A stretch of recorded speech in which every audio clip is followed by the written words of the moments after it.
This is EntreEd Talk, the podcast for entrepreneurial educators by entrepreneurial educators. We are your hosts, Toi Hirschman and Amber Ravenscroft. This podcast is created by the National Consortium for Entrepreneurship Education, or EntreEd for short.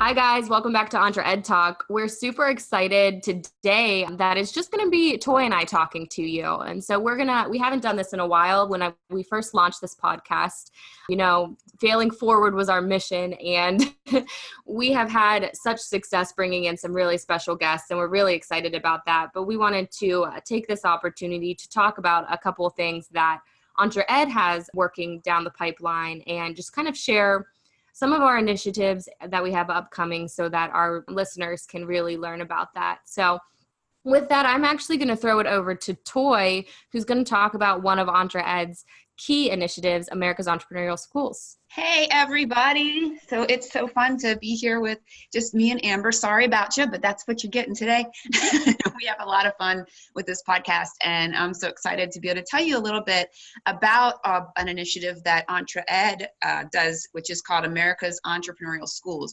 We touched on it a little bit back in the very first podcast, but I wanted to really hash it out because I think that there's probably some schools out there that would be interested in becoming part of the America's Entrepreneurial Schools family. About almost 5 years ago now, we launched this initiative, and back then it was a pilot program, but it went so well that we are now expanded. We've had a much larger grant funding that we're using to onboard some schools, and then we're now seeing a lot of self-paid schools and schools that are using funding from other places to become part of America's Entrepreneurial Schools. So what is that exactly?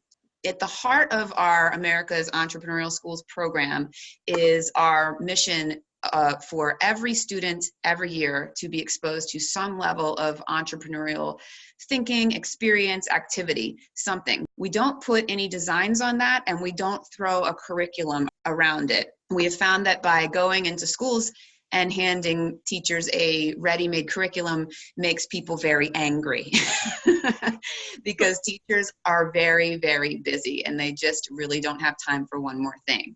So that is where we started. And so what we do is go into schools. We talk with teachers about the entrepreneurial mindset, and you've heard a lot about that if you've listened to this podcast, and try to help them understand that how they can take their existing curriculum and add those entrepreneurial activities, but in a way that doesn't derail what teachers already have to do in the regular school year. So you can take your curriculum, even if English teacher, math teacher, PE teacher, we can help you figure out ways to bring entrepreneurial mindsets and entrepreneurial activities into your classroom.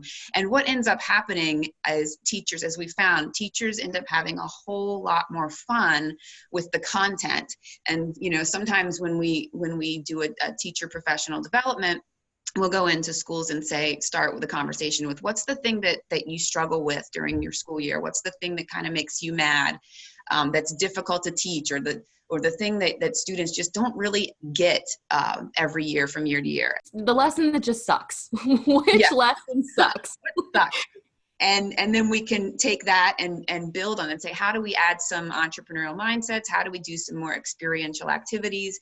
And we can turn that thing that sucks into something that might be your very favorite activity for the whole year. We do it that way. And if every teacher does one thing, then every student in the school gets some sort of entrepreneurial experience or activity during the year. But that's one model. For every school that we, how many schools are we up to now, Amber? Over 70 have earned the designation, I think. Awesome. Yes. So in over 70 schools, everyone is different. Right. Even schools that do similar things, they're always different. So another thing that a lot of schools have done to bring these entrepreneurial experiences to every student they do like a whole school market day or a field day where the kids participate in activities throughout the day. We also have schools, with this market day, the students will develop products and they'll sell them during the market day, and the school will bring the community in, parents in, That's usually pretty lucrative for the school, because what parent's not going to buy their kids their kids slime. Right. The variety of products and things that the kids come up with is really interesting. And it's not so much about the product, it's about the process that they went through. And so we help schools when they're developing these market days, we help them figure out, okay, don't just tell the kid, hey, here's something to sell, go sell it. We want the students to go through that process of, how much is it going to cost to make? Where's my return on investment? Where's my break-even point? What do how many do I need to sell? Who am I going to sell this to? The whole thinking through that entire sales cycle process. We've even had students, because we've had some additional grant funding from local foundations, local to the schools that we're working, and a different little pot of money where students have actually been able to pitch their idea and get some of the seed funding to, be able to buy their raw materials to make their product. So that's another model. And it's really cool to see what some of these kids come up with. I do have a shelf of pet rocks, because that was a big ticket item last year. Huge need, huge demand for pet rocks. It's not, it's not getting to that higher level. But when you were talking about elementary school students, that really is their first introduction into entrepreneurship. And that then the next year when schools go through the process, it grows and they build on it. And we have schools that have been doing this now for 3+ years. And every year their products are more innovative. They're starting to really get it. The kids are really starting to understand that process. Oh gosh. And then, we have schools in our network that middle schools do this a lot, where they have teams. A lot of middle schools are in teams. So each team of teachers in each grade will develop a sort of a consistent entrepreneurial theme throughout their, whatever unit that the kids are studying. So if there's like a social studies unit, they'll have a theme. And so the theme will carry through from, social studies class to English class to math class. And so they're building this consistent overarching entrepreneurial theme throughout their curriculum. And then we have schools that do project-based learning, which is a great STEM, and project-based learning is a great place to connect entrepreneurship to, because it's like peanut butter and jelly. They go together so well. I often tell teachers that if you're doing STEM or project-based learning or design thinking, entrepreneurship is the next question. Yes. So it's, okay, we've just done this circuit and built this robot. So in real life, what would you do next?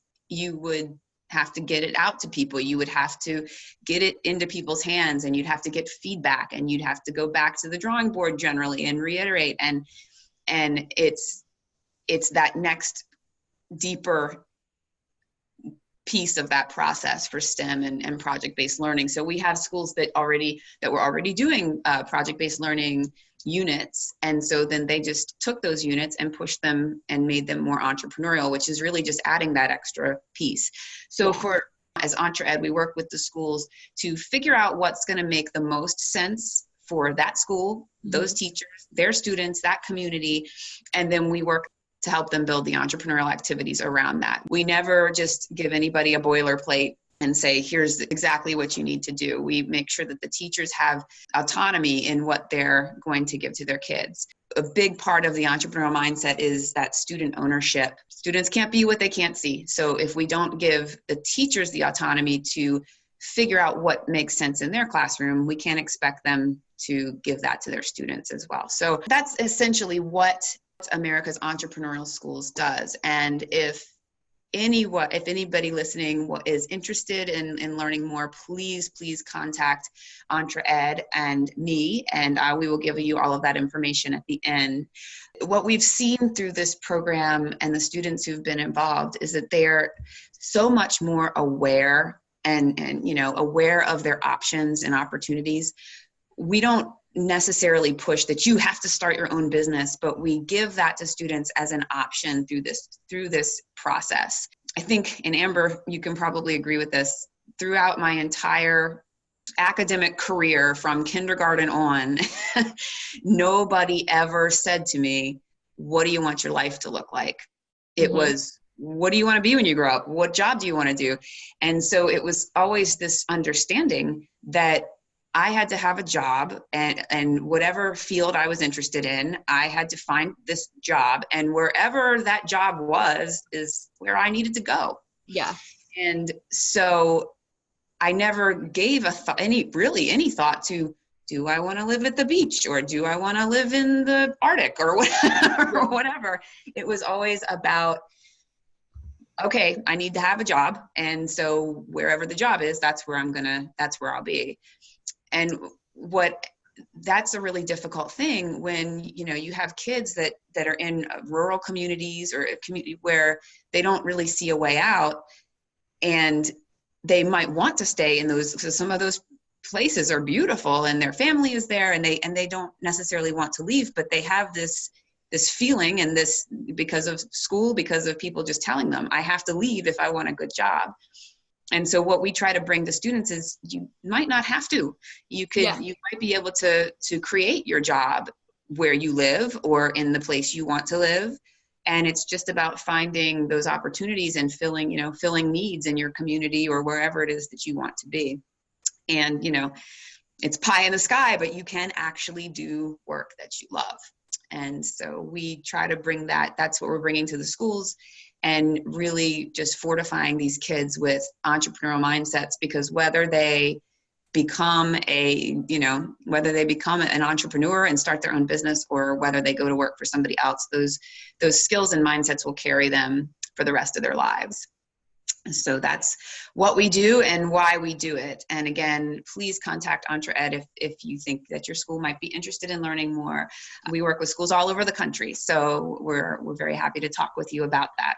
It would be very important for us, because we get this question a lot, is like, how do you assess that, right? Because it's so hard to assess entrepreneurship education. And we want to really stress that, like, there is not a lot of scholarly research out there with tools to assess entrepreneurship education, because it's so new and it's so hard to define, because it's different for every single individual student. It's different for every teacher, how they've implemented that. So like, one of the biggest questions we get in terms of assessment is, we're really good at telling our reach, like how many students we've reached, how many schools, but the impact is a little bit harder, and it's hard for any organization. So I want to talk a little bit about assessment, because I know at EntreEd, we've been working on creating some locally constructed tools that demonstrate growth in entrepreneurial mindset and entrepreneurship concepts. And those are pretty like generic pre and post surveys.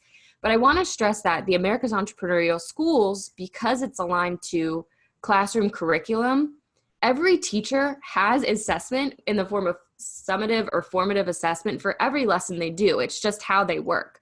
And so based on that kind of approach, we've had a lot of teachers demonstrate improvement in their actual core curriculum and the engagement and tenacity of their students. And so I really want to stress that for the people that are listening, when you're asked, like, how do you measure entrepreneurship education? We will have survey items that are just pretty like to show growth in certain areas like mindset and engagement and that kind of stuff.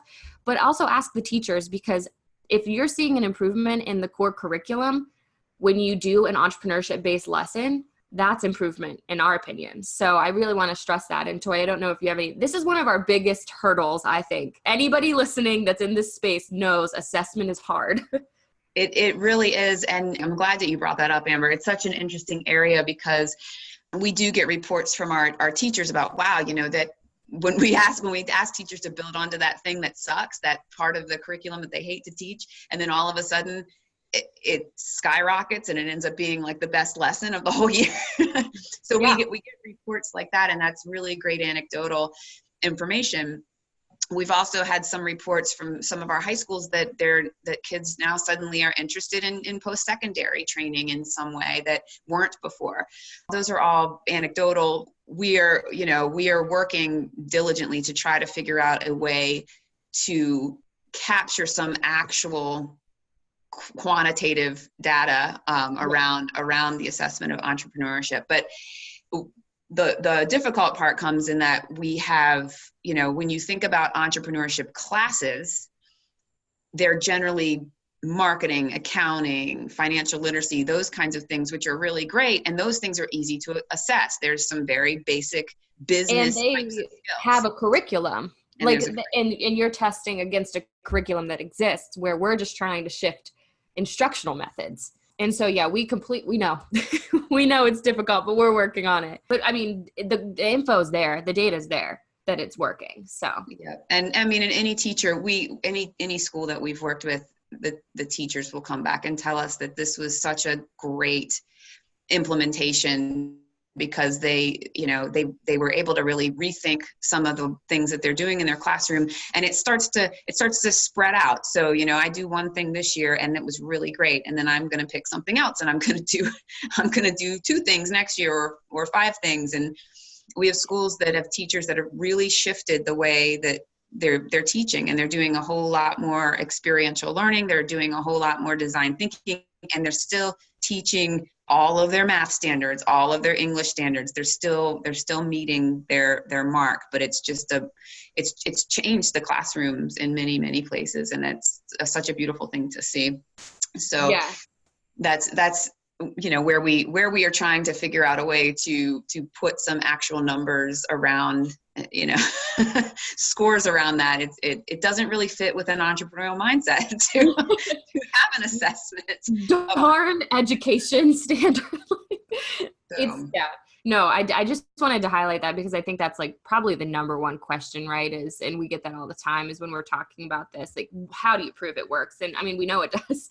It's just the assessment piece is a little bit outdated for us to try to like work with that. So yeah, absolutely. And we wanted to talk about, based on what the America's Entrepreneurial Schools designation and assessment, and like talking about aligning it to your classroom, we wanted to really showcase some of the speakers at this year's forum, because just based on testimonials from previous schools, from different programs that have kind of come out of the forum, that's a really good place for you to kickstart entrepreneurship initiatives in your school. The EntreEd Forum is a 3-day conference that takes place every fall around entrepreneurship education. It's for education in a broad sense, K-12 to higher ed. 3 days of sharing, networking with other teachers interested in this. We have inspiring keynote speakers. We have hands-on breakout sessions where you'll learn best practices and resources.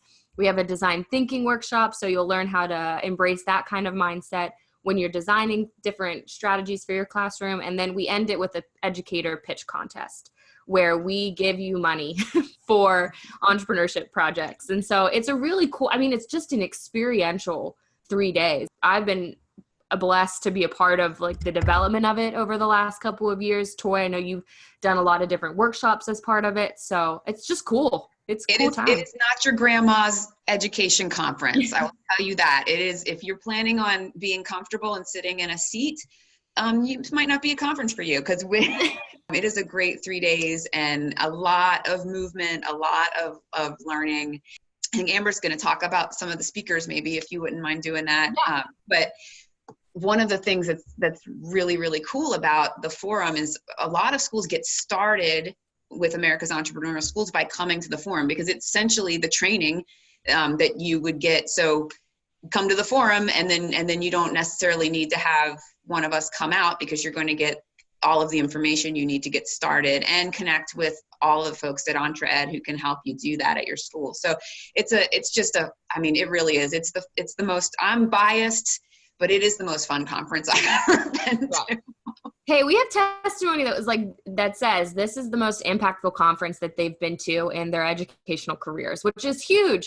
Think about how many conferences that teachers have to go to where it's just sit and learn, right? Like sit and absorb. But no, we don't like to do that. So this is no preference, people. I'm just going to highlight some random speakers. I am not prioritizing anybody over anybody else. But there's a lot of them, and I don't want to look like I'm playing favorites. So our first keynote is somebody that's really important. She couldn't make it last year, and she's very good friends with Jean Colson, who is EntreEd's executive director, and that's Dr. Pam Moran. She is the author of Timeless Learning, which is a book on revolutionizing your school culture around entrepreneurship and project-based learning. She's a former superintendent for Albemarle Public Schools in Virginia, which is, if you've never heard of Albemarle Public Schools, I don't know if I'm saying that right. we'll assume everyone listening will assume I'm saying this correctly. If you're listening and you know how to say it correctly, please let us know. But that public school district, and I think the key is public schools, right? Like, has completely changed how they've done their education experience for students. Like, they do project-based learning. They have all hands-on experiential classes. Like, it is incredible. They have entrepreneurial programming and all kinds of things. And Dr. Moran will be with us to share what she's doing along with her co-author, Ira Sokol of Timeless Learning. So we're really excited to have her there for that. And then we have some of our good friends who have already been on the podcast. So you heard from Kristen Dunn. She's showing you how to do a progression of entrepreneurial activity in K-12 classrooms. Brian Weisfeld, the gentleman from the Startup Squad, he's talking about how Common Core aligns with the entrepreneurial mindset. So talking about standards and how we have to work with them. A lot of these sessions are aligned specifically to that. We have a lot of good speakers talking on the connection between STEM and entrepreneurship, including Neil Arnett, who actually won one of the awards from the pitch contest last year. And he's in America's Entrepreneurial School for the Collaboratory, which is his library makerspace, where he does a lot of entrepreneurship-focused events. I'm just going to keep rambling, everyone. I apologize. Toi, please stop me if I go too much. Because I'm like fired up about it because we have a really cool lineup of people, and I'm sorry if you're not featured right now. We'll probably have you as a podcast guest. There's this really cool keynote from Laura Janusek of Modern Teacher, where we're talking about how tech workplace trends are actually being adopted by education, and how that kind of strategy that tech environments have adopted in terms of iteration and different experimental entrepreneurial processes are coming into education. So that's kind of really transformative for leadership and for classroom teachers to learn how to adopt some of those practices in your instructional methods. I'm really excited about that one. And then do you want to talk about your folks from New Jersey are coming? Oh, great. Did you know? Did you know that? I didn't know.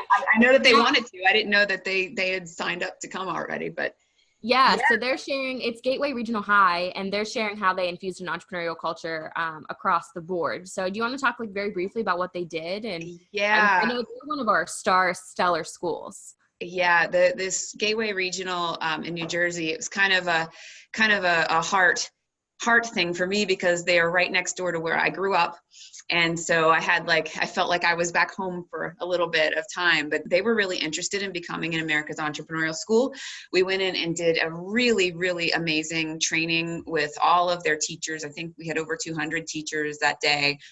And then followed up a few times, talked to some teachers who had missed that training day, and went back and just to check out projects. And this school, I think I mentioned before, we have schools that just do one thing and then they build on it every year. This school went bananas. Slow down. They really did.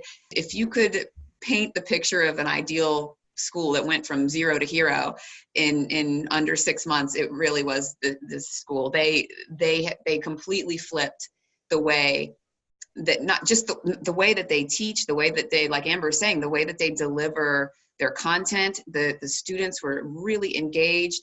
I mean, they had everything and this is from that particular school, it's middle school and high school, but then their feeder elementary schools also were part of this process as well. So they're all America's Entrepreneurial Schools, but oh gosh, definitely will be really exciting to hear from them and how they did that process. They went through that process was amazing. They have great leadership and really great teachers that took it and run with it. And it was such a fun, that first training was so fun with them. They really got into I do a lot of silly stuff in my training, and they really got into it. They embraced it. We love when our educators embrace that kind of craziness, because that's what our forum's like too. Like, it's going to be, hands-on, and it'll be silly in some of these breakouts just because of the nature of what they're presenting. But it's fun. It's a good time.